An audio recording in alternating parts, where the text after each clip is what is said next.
The TSA agent yelled, "Sir, open the case now or step aside." Meanwhile, the line at the airport security froze. James Wyatt, a tomb guard in a spotless navy blue uniform, remained still, holding a polished wooden box to his chest. The crowd grumbled, agitated, and pulled out their phones to record the standoff. To them, he was just another traveler who was making things take longer. But what they didn't know, what the agent couldn't see behind his cold stare, was that the case housed a flag that had been folded 13 times and put over a hero's casket at Arlington. The man carrying it, who had sworn an oath older than the terminal itself, would rather miss his trip to Colorado than let it be touched. Before we get into this touching story, where are you watching from? Please leave a comment to let us know. Also, don't forget to subscribe and give the video a thumbs up. It will help me out a lot. If you still think that principles like honor, bravery, and sacrifice are important, help us preserve their memory alive. The gloomy haze above Washington Dulles International Airport made it hard for the early sun to get through. The terminal was full with restless travelers. People were impatiently talking over each other, suitcases were rolling across tiled floors, and the smell of expensive coffee filled the air. In the middle of all the noise, James Wyatt stood still.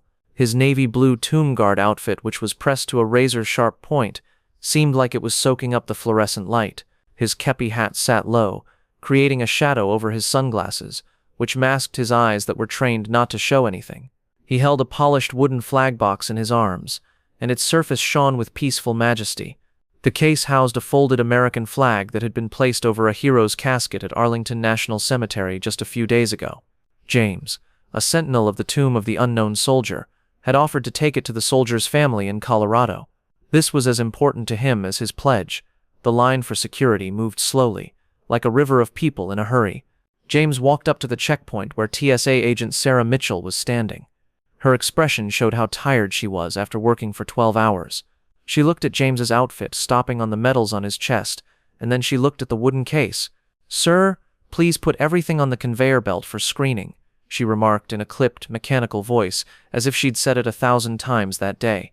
James didn't move. His hold on the case got stronger, and his stance was as strong as granite. "Ma'am," he continued in a low, calm voice that cut through the noise of the terminal, "this is a ceremonial flag that I am in charge of. I guard the tomb of the unknown soldier. No one else can open it or touch it except me. I have to take it to a family in Colorado, though." Sarah blinked, which messed up her routine. She had to deal with big bags, liquids above 3 ounces, and angry passengers. But this was not the same. The people in line behind James were getting impatient. A man in a pinstriped suit looked at his watch and let out a loud sigh. "Can we speed this up? I have a meeting in Chicago." A lady with 2 kids yelled at them to stop moving.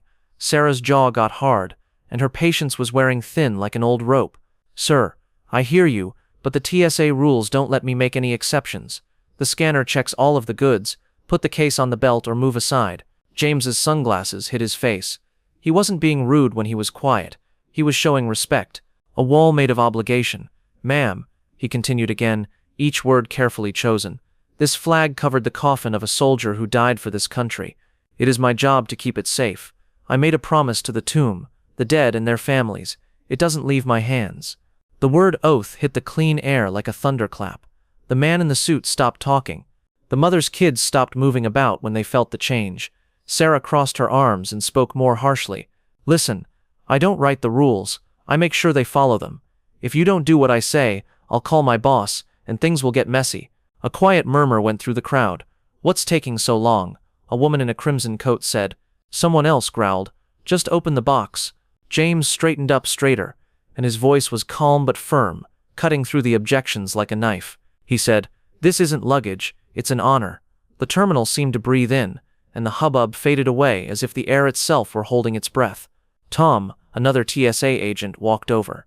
He was a big man with a buzz cut and a badge that shone in the lights. His tone was harsher than Sarah's, almost threatening. "What's in the box?" he asked. "We need to see it, now." James looked Tom in the eye through his sunglasses without blinking. "Honor," he said again, his voice steady as a clock. "The flag of a dead soldier. I'm taking it to his relatives in Colorado. Do not open it." Tom's eyes narrowed as he rested his hand on the radio.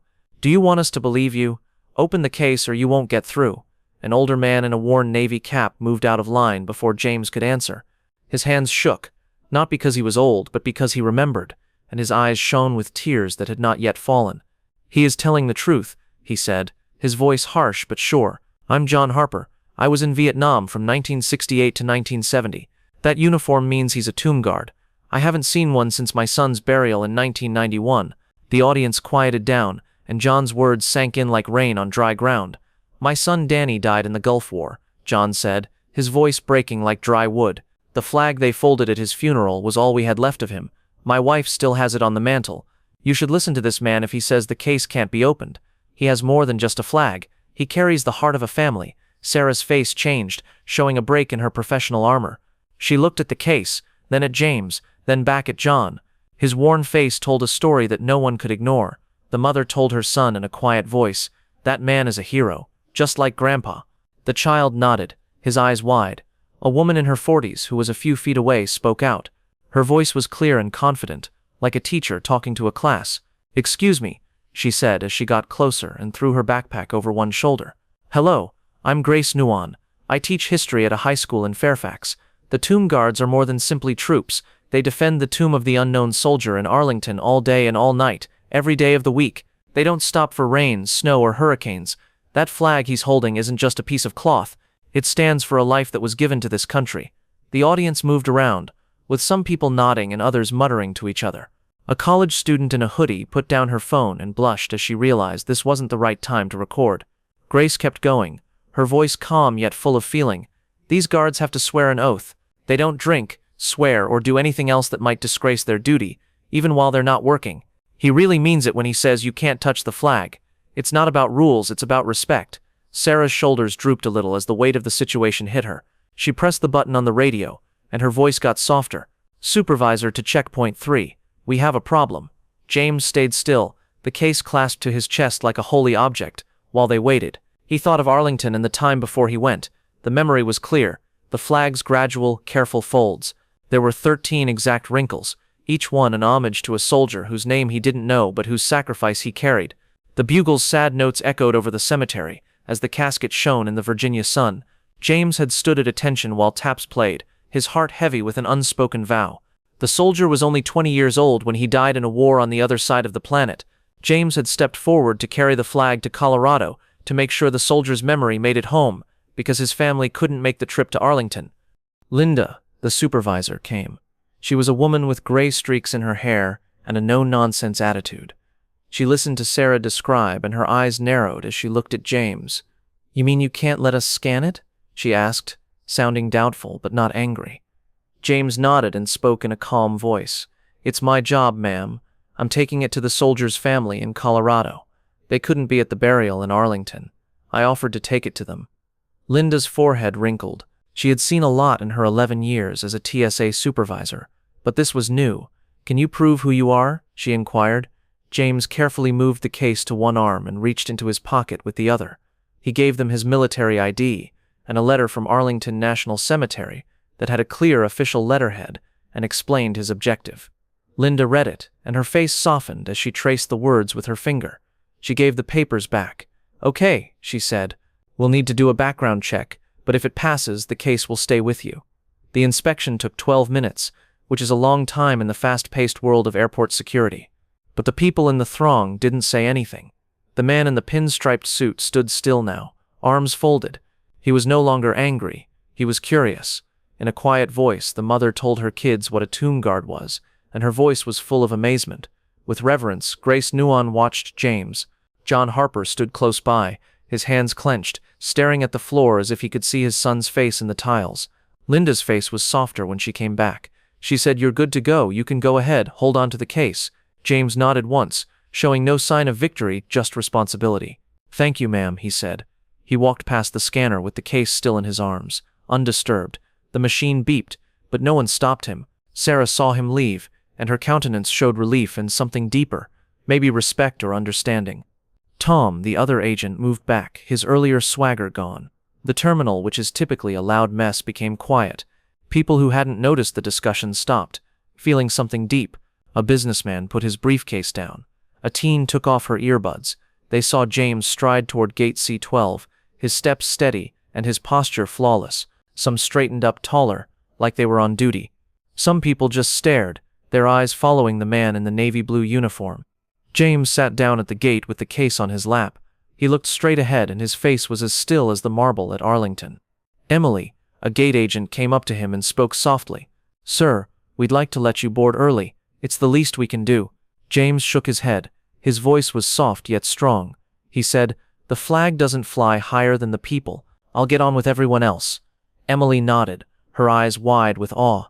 "Got it, sir. Tell us if you need anything." As boarding started, the crowd walked carefully, almost with respect. No one pushed or shoved. No one said anything about the crowded gate area or the flight that was late. They all knew who he was, what he had with him, and why. A young couple clasped hands and talked quietly about a cousin who was in the Navy.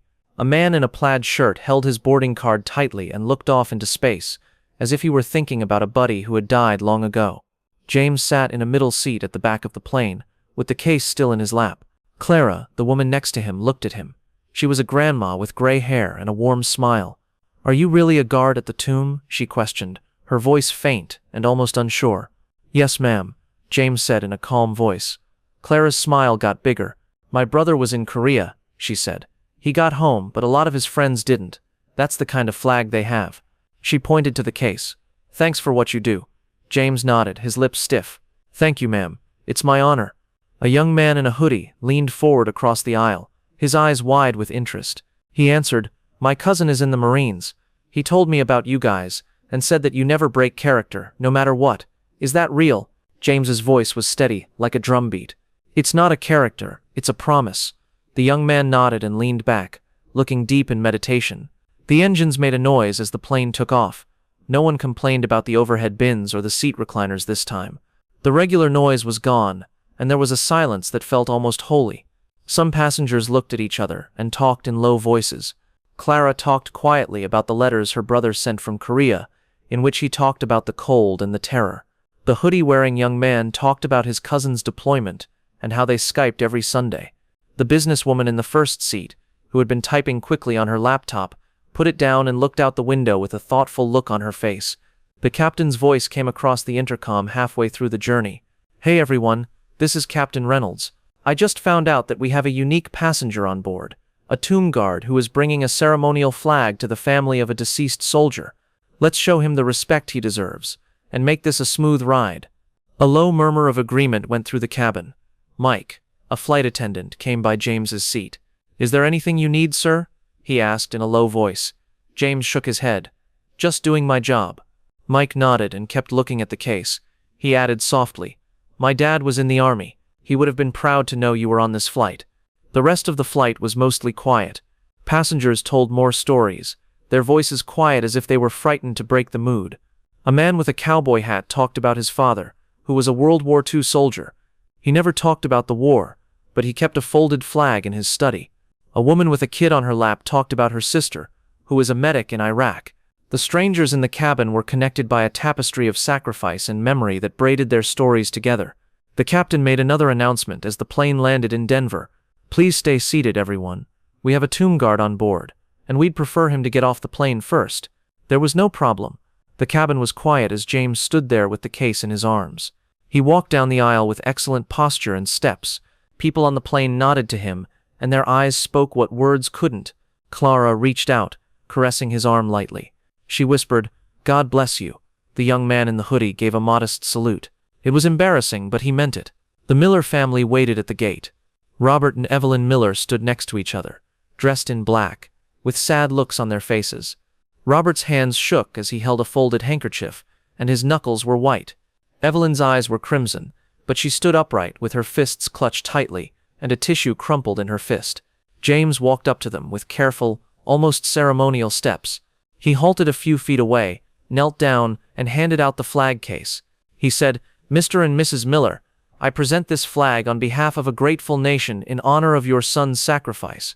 Robert reached for the case, but his hands shook so much that he almost dropped it. He handled it gently, as if it were glass. Evelyn put one hand on the case and the other on James's shoulder. She could scarcely speak because she was crying so hard.